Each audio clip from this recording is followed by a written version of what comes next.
The nation's busiest rail passenger route is up and running again after last week's deadly derailment. Amtrak trains are rolling through Philadelphia this morning, going around the curve where the accident happened. Service between Philadelphia and New York was interrupted for 5 days after train 188 went off the tracks and crashed. Kris Van Cleave is aboard the first Amtrak train traveling up the Northeast Corridor. Kris, good morning.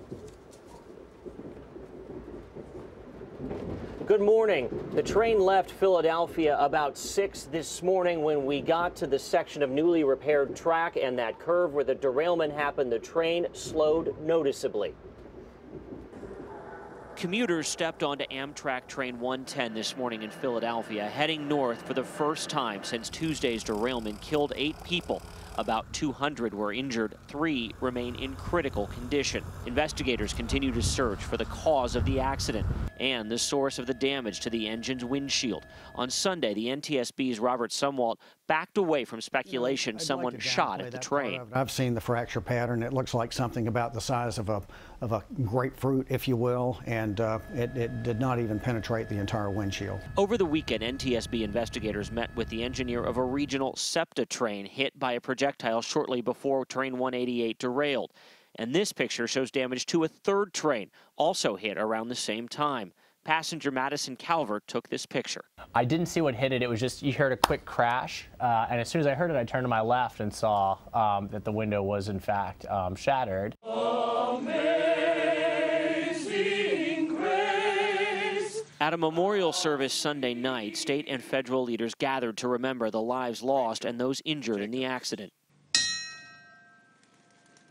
We could not, in good conscience, have a restoration of service without a service to recognize and respect what happened at this place. Lenny Knobbs survived the crash but has a fractured back and knee.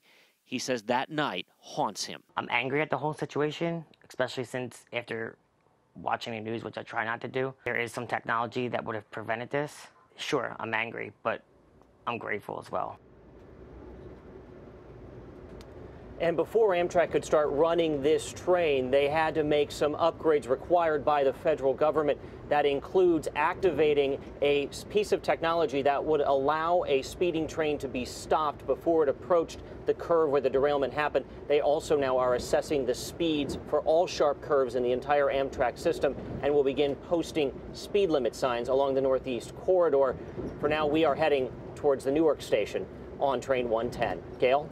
It's good to see the train up and running. Thank you, Kris, so much.